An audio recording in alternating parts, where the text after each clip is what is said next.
Y'all, like, y'all don't understand, like, the dedication I have to filming these videos. Like, y'all just don't understand. Like, my whole audio was acting funny. I don't know, but hopefully the audio is working. Hey y'all, my name is Renashe and I go by Shay, and this is the third installment of my new channel called So Shay Speaks, where we talk about everything Black culture, pop culture, mental health, life.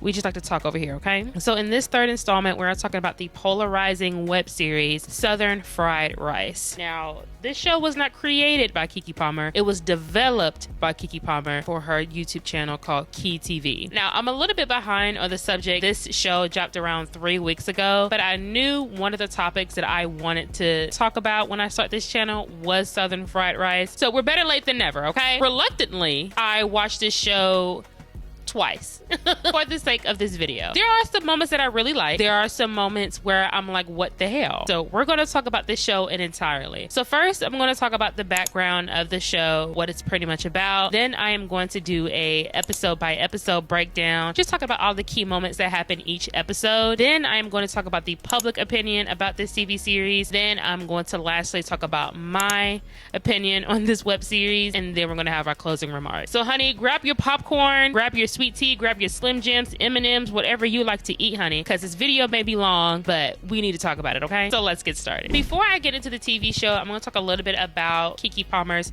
network, Key TV. There are other TV shows under her Key TV network, like Bosses, Nepotista, Diva Girl, which I believe she was forming a girl group, I believe. There are other TV shows under this Key TV network, but Southern Fried Rice, for obvious reasons, was the one that went viral all over TikTok, all over YouTube. So what is the show about? So the show is about this Korean American by the name of Coco Jackson. I don't know if they stated her full government name on the show, but her name is Coco. She was adopted by an African American family in South Korea while they were stationed there, but she was born and raised in Georgia by a Black American family. Pretty much all Coco knows is Black culture, African American culture, fried chicken, do you have McDonald's money? So this web series is pretty much 7 episodes. Each episode is about 12 to 15 minutes long. So it's really not a hard watch if you want to just breeze through it.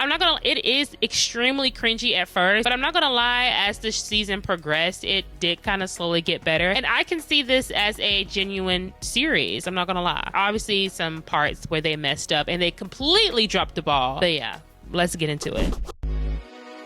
So episode 1 starts off with Coco and her best friend slash cousin Tammy's graduation cookout. We're introduced to Coco in this grand introduction of Coco. You know those scenes where in movies where they try to like have this grand introduction of the main character of the show or the movie. So yeah, so we finally get introduced to Coco. We see that she is Asian. We see that she's a cookout full of Black people. While she's on the floor, her mother, her adopted mother, hands her acceptance letter to Wright University, which is obviously a made-up HBCU in Atlanta, Georgia. She finds out she gets accepted. She's excited. She's over the moon. Then they made this joke about her having the bubble gut because she ate potato salad out of a Tupperware.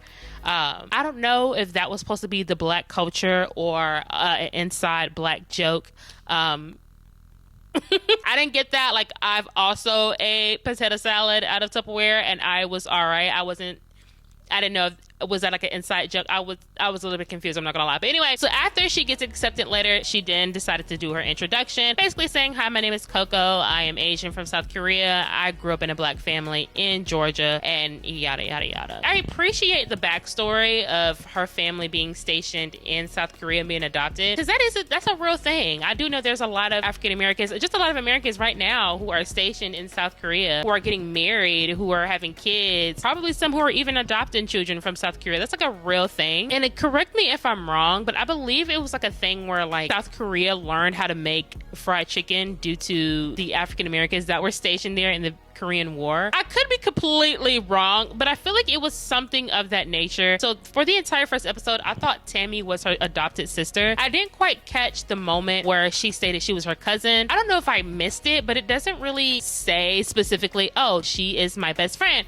or she is my cousin. I didn't find out that Tammy was actually her cousin till later in the season. Tammy is her best friend slash cousin who ends up being pregnant at the age of 17 after being an absolute scholar in high school. She was part of SGA, multiple clubs. She was on honor roll, and she ends up getting pregnant. This is strike one for Southern Fried Rice. Like, Okay, that was like the main thing that everyone was so upset about. Like, it was extremely disappointing. So you mean to tell me you couldn't stray away from the stereotype not one time, not even just a little bit, to make her become a scholar, go to college and university, and break generational curses by not being a teen mom after writing her as a scholar? Drop the ball. Drop the ball. And if you see me keep looking at my phone, I wrote so many notes. So okay. After we have the introduction of Coco, the next scene is her at move-in day, where she is moving into her university. She then explains to the students there that she came to an HBCU to find herself and to learn more about the culture she was raised in. And wanted to be around people that fit her. I mean, I get it. She's used to Black people. She's used to African American. If we're going to do a fish out of water story, I feel like it should have been the opposite. I feel like she should have been like, well, I always wanted to know where I came from. I always wanted to know what it was like to have people who look like me, or see where I come from and see, you know what I mean? Like, okay. We're moving on. Then as she's moving in, her sister / best friend / cousin Tammy goes into her room to meet her roommate Joy. Joy is this pro-Black activist Black woman. Joy mistakes Tammy as her new roommate and was slightly disappointed when she found out, well, slightly is she was extremely disappointed that her roommate was non-Black. So that was pretty much episode 1. Another thing that people are mentioning in this episode was that they didn't like how Joy was already this aggressive, dark-skinned Black woman who was also plus size, being an antagonist or being the villain in this show. It's almost as if they found every stereotype about Black women and Black people, wrote it down, and said, how can we incorporate this and piss off Black people? The writing and the casting was so irresponsible in this big year of 2025. We still doing this? But that was pretty much the first episode. The comments were crazy on that first episode. When I was watching this show and I was reading the comments, I was crying. But anyway, honey, let's move on to episode 2. So episode 2, it opens up with them playing Black Jeopardy, or playing some type of game to see if you know about your Black culture. I'm putting quotation marks around Black culture because sometimes I feel like what people insinuate as Black culture is just, I don't know, it's corny. It's corny. We open up to them playing Black Jeopardy, and then we finally meet Cordeezy, aka Steve, in this show. Cordella good, I'm not gonna lie. Then in this episode, Joy and Coco get into it for the first time, where Joy calls Coco a culture vulture. Is she wrong? I don't know. I will also feel weird too if a non-Black girl came in wearing a bonnet and bamboo earrings. I'm not gonna lie. Granted, yes. Adopted, yes. Adopted mother's Black, cousins are Black. I get it. But bamboo earrings? Also during Black Jeopardy, she meets Milan. Milan's storyline is very interesting in this show as well. Way more interesting than the main character, Coco herself. So after Black Jeopardy and being called a culture vulture, Coco is having second thoughts about her decision to go to a HBCU. And then we are introduced to Treasure, aka her RA, aka the stud of the campus. Honey, she was getting him, okay? After meeting Treasure, she kind of gave her some advice, like, girl, calm down, be yourself, be who you are, it's okay, you'll be all right. So then after that, she gets invited to the CAF by Milan, and then at the CAF, she meets Coolio. Coolio is one of the love interests for this season for Miss Coco. And then at the very end of episode 2, she gets invited to a party, and that ends episode 2. I'm telling y'all, these episodes were 15 minutes long, so there really wasn't much that happens in the middle. But yeah, on to episode 3. After Coco gets invited to a party, she then wakes up late and forgot to set her alarm, so she is now late to class on the first day of class. Rookie mistake. In the next scene, she then finds out that she does not have enough money to get her textbook, and then she runs to financial aid and stated that she needed to get a job so she can afford her book until her scholarship comes in. Also, I forgot to mention that when she found out that she could not afford her book, she was on the phone with Tammy, and Tammy told her she scheduled an appointment for her abortion. How they wrote Tammy in this show, it was so irresponsible. It was just are you okay? After she goes to financial aid and finds out that she needs to get an on-campus job to afford her book, she meets up with Cordeezy, aka Steven. Now, I'm still trying to figure out why they gave Cordell this Wonder Bread ass name. Like, you have Cooley, Milan, Honesty, Joy, Steven. Like, you could have done like a Dewan or something. Like, since we're already diving into all the stereotypes as well, you might as well get a black ass name. Steven, what are we doing? So Coco and Steven are doing a project together. They start vibing, they start chilling. Steven decides to lay a good smooch on Miss Coco. The comments under this episode was so funny. Girl commented, she was like, I got PTSD, I need to call Serena.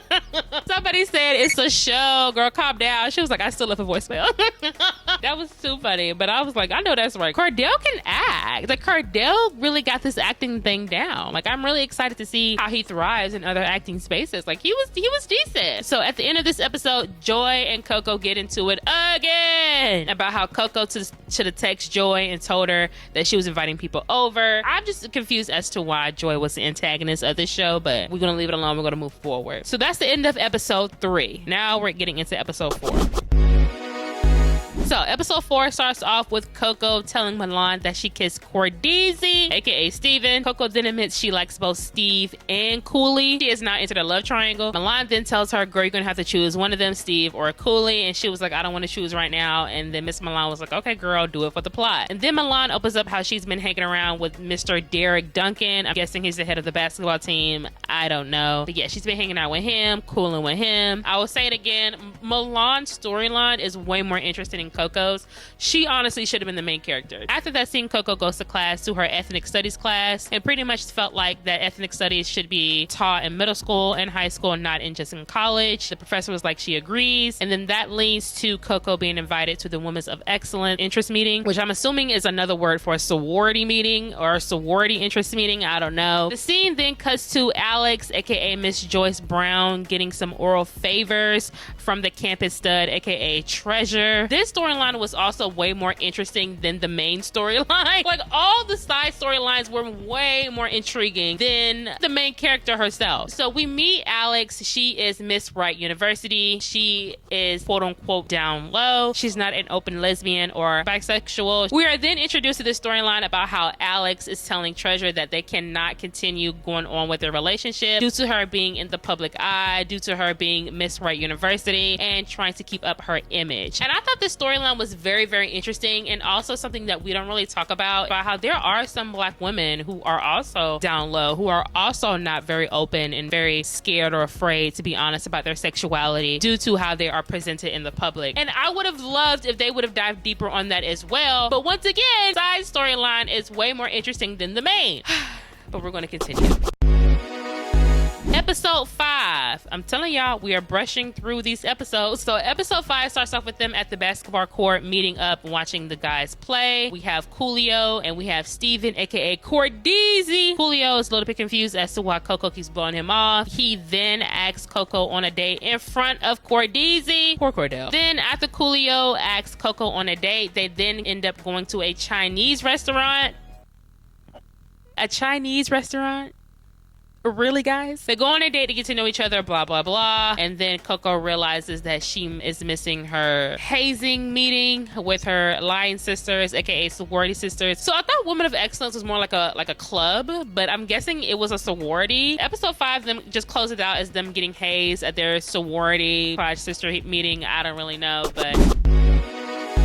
Episode 6. Now, I really like this episode because, once again, we're learning a little bit more about Milan. We're learning more about, like, Honesty, which is another character in the show. This episode was really good because I'm guessing it wasn't focused around Coco, and I really feel like if they would have had this storyline as the main thing, this show would have popped off. Like, I'm not even kidding. We opened up episode 6 with Milan at Derek Duncan's house. As she enters his bathroom, she didn't notice that he had some medication. She didn't know what exactly this medication was for. They then found out that that medication was to treat chlamydia, and then Milan realized that she may have contracted the clap, aka chlamydia, from Derek Duncan. So then in the next scene, Coco is seen texting Tammy saying she is is visiting Atlanta to come see her to see how everything's going up at Bright University. Also, I am paraphrasing this show, so I don't want y'all to feel like this show is just like random clips. A lot of the stuff happens in between that I feel like it's just irrelevant, so I'm only mentioning the things that help to move the video along, okay? So then the scene cuts to Honesty meeting up with Treasure, who is also Alex's side piece. So we have a little triangle here as well. Treasure and Honesty with Treasure and Alex. Once again, the side stories were more interesting than the main. Then the next scene, all the girls go out to lunch where Coolio confronts Coco again. Babe, read the room. She don't want you. Pretty much just asking her, where have you been? Why have you hit me up in the past 2 weeks? And then Coco was like, well, you're here now, so what? I'll give it to Coco. She was giving the guys the run for their money. Like, she was not sweating these dudes. She was like, okay, cool. Like, you like me, you're cute, but I got other ish going on. So I'll give it to Coco. She was not sweating these men. After she swerves Coolio again, the scene then cuts to Joy and Coco going to a Black Girl Justice meeting, when we then hear this great dialogue from Joy, pretty much telling her, just because you grew up in Black spaces, just because you grew up with Black people, does not mean you are Black. You still have privilege because you are a non-Black person. I thought that was a great conversation. Absolute great conversation. Definitely puts things in perspective as to why Joy was not feeling Coco. It's like, you're in our space and you think you know what we know. You think you know more than we know, and you think you are understanding of our struggle when you really don't. You will never know what it's like to be a Black person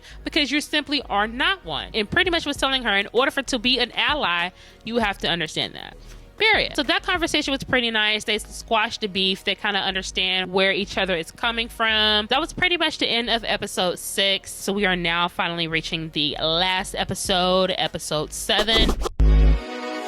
The last 2 episodes were pretty decent, I'm not gonna lie. But anyway, let's get into it. So we open up episode 7 with all the girls getting their certificates for the Woman of Excellence. I'm assuming this means that they crossed into their sorority with Women of Excellence. The glam looked good in the scene. Like, I love the outfits. I love the purple. They look really good in this scene. Like, I'm not even gonna lie. The scene then cuts to Cordeezy, aka Steven, and Coolio being in the studio. Cordeezy then asks Coolio, hey, is Coco your girl? And then Coolio finally admits that he's a butthole, that he was only trying out Miss Coco for the Asian persuasion. Cordeezy, aka Steven, did decide to record his conversation to then expose to Coco to let her know, hey, this man ain't ish. He's pretty much using you to see what Asian girls look like or how Asian girls are. Cordeezy, the man you are. So then after that scene, there was a Halloween party. All the girls and the guys all meet up to go to this cute little party. Milan then exposes to the girls that, yes, Derek gave her the chlamydia due to him taking off the condom without her knowledge. Girls then told her, you know, that's considered rape. That's considered sexual assault. You could press charges for that. Once again, storyline was way better than Coco's. Then after that, they all go to this Halloween party. Steve, aka Cordeezy, then shares the audio recording to Coco that Coolio was only using her for another notch in his belt. And instead of Coco being like, well, thank you, I do appreciate you for looking out for me, she was like, you proved your point. Okay, bye. Like, I get it. I love my girls that are not male-centered and it's just like, okay, guys will be guys. But like, dang, you literally could have said thank you. Like, thank you for, like, you know, looking out, letting me know. I guess if she feeling like, oh, you throwing your friend under the bus just so you could get with me, that's kind of weird. But I get what she was saying though. She was pretty much was like, oh, he's such a bad guy, but you friends with him, so what am I supposed to think about you? So she may have had a point. Then we cut to the storyline of Alex and Treasure. Alex then finds out that Treasure and Honesty were a couple. Alex gets a little jealous and said, oh girl, you belong to me, you're mine, what are you doing? They end up making out. Honesty catches them. It was like, girl, F you, Treasure, I'm out. So that storyline ends. Then we're moving on to Coco receiving a call from Tammy. She seems like she was in distress. She couldn't hear what was going on. So all she heard was screaming. So Tammy, the cousin slash best friend slash sister, is in trouble. So then all the girls decide to leave to help Coco find Tammy to see where she's at. Upon arrival of finding Tammy, Tammy is going at it with her boyfriend, which caused a large commotion. With that commotion, the police arrives, and then Coco decides to use her privilege and tell the police everything's fine. Then her friends applaud her. Thank you for using your non-Black privilege. And then the show ends. It was a little bit of a cliffhanger because we still don't know what happened to Tammy. Still don't know what's going to happen with Alex and Treasure. We don't know what's going to happen with Milan and Derek. It was a cliffhanger. It was. I feel like the cliffhanger was for a reason. I'm guessing to open up to the possibility of a season 2. But based off of the reactions, I don't think there's going to be one. Well, it may be. I was really trying to take notes and watch at the same time. I was too dumbfounded. Let me show you all the things that I wrote down while I was watching this show. It's literally hilarious. So this is all my notes I wrote down regarding the show. The first thing I said was main character is Coco, adopted by her African American parents while they were stationed in SK. I put in parentheses, boring. I put in she lives in Georgia, black friend is pregnant and stays home. Comments are crazy. Treasure is gay and Coco's first friend. Cordell is Steve. And then I decided to put I'm annoyed. And then I also added like I can tell Kiki wanted to go to an HBCU. I did. I could definitely tell she wanted to go to HBCU. And then I put acting was decent. Love triangle between Steve and Cooley. Ending was decent. Yeah, the ending was decent. It was. Once we got outside of black culture, I'm hip, I'm black culture, and started to talk about like sexuality and stuff like that. Like, granted, yes, race and ethnicity and racism and prejudices, anti-black rhetorics, all of that stuff is great and great conversations to have. I don't know, it started off real cringy when they were just trying to prove that, they're black because my mom told me, do you have McDonald's money? Like, once we got past that and started talking about like other subjects like sexuality, I was happy that we were like moving from that and on to like, other subjects. I don't know. So the public opinion about this, pretty much people were saying how like, why are we the side characters to our own culture? Why are we the side characters to a non-black person in a black space? But like if we were wanting to do a fish out of water story, I feel like it could have been something of like her going to South Korea. And I'm not saying that South Korea is known to be like very like racist or anti-black or whatever, but it is a very homogenous country and they're very like hesitant towards foreigners, especially like black foreigners like myself. I would have loved for it to be a story of her like going to South Korea and being different than her culture that she was born with, and shedding light on African Americans and how she was raised, and also learning a little bit about her culture. It could have been like culture exchange, if she really was going to do that. And then people felt like they were perpetuating stereotypes of how the dark-skinned black woman, plus-size black woman, was the mean, angry black girl who was aggressive, who was mean. You have the black girl who was promiscuous, who got pregnant in high school, so she couldn't go to college. It was like a lot of stereotypical things they were perpetuating in this show, and I don't even think they knew it. Then you also have like the Asian side of the community who was kind of like, why is it called Southern fried rice instead of Korean fried chicken or something like that? Fried rice is more of a Chinese dish, not a Korean dish. People were just saying that it was just irresponsible all around when it comes to race, ethnicities. Thing of it is, the writer is a black woman. The writer is black. And I'm like, baby, are you okay? A lot of people also had opinion about Keke Palmer. I don't want to get into Keke Palmer and her drama and things she's done outside of this show. However, people are not surprised that this was a Keke Palmer production. My full opinion about the show. For the show, I'll give this show a solid 5 out of 10. Because I'm not going to lie, like it has so much potential. Like it really could have been something great had they just been very responsible with the writing and the casting. Like I said, the side storylines were way more interesting than the main characters. First of all, the cast was great. I think the cast did a great job with what they were given. There was not one actor on the show that felt like, oh yeah, you could tell they're reading from a script. The actors was pretty decent, I'm not even gonna lie. The group meshed well together. Like I could see them actually being a friend group. There were definitely moments in there like, okay, I can see myself watching this show on a weekly basis. It does have potential. I would say it has potential. If this was produced by the same people who made All American or the same people who made Grownish, because Grownish had its corny moments too, but it was actually good in the beginning. This could be a real good show, but Coco gotta go.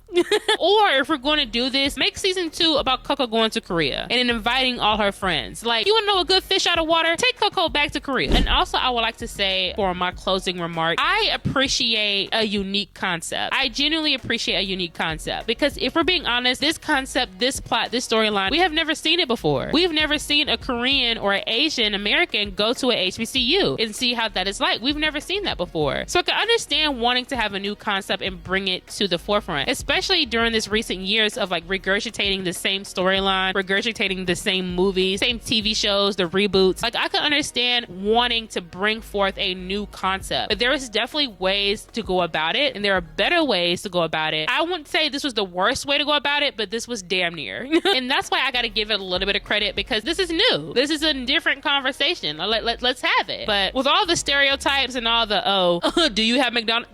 Do you have McDonald's money? Like, I literally squirmed when it said that. Like, ew. Once again, I appreciate it, but there are definitely ways to go about it, and that's just that. But, all power to the cast, all power to Cordeezy. Feel bad for Cordeezy that he's got caught up in the middle of this show. Hope they flourish and, go into other projects as well. Like, the cast was not the issue. It was the storyline. It was the script. It was the concept. But the actors, they did good. I'm not gonna lie. I hope this is none of their first project, because this is a terrible way to start. But anyway, that's all I have for today for this Southern Fried Rice video. As I'm looking at my camera, this recording is an hour long, so I really hope I could cut this down to a good 30 minutes. I feel like I can, but you never know, honey, with me, honey. But yeah, I do hope you guys like this video. If you want to share any comments about this video, about the show, about anything, leave it down to the comments. If you agree with anything I said, you can leave it down to the comments. Disagree with anything I said, leave it down in the comments, honey. I hope you guys like this video. Please like, comment, and subscribe, and I'll see y'all in my next video. Bye.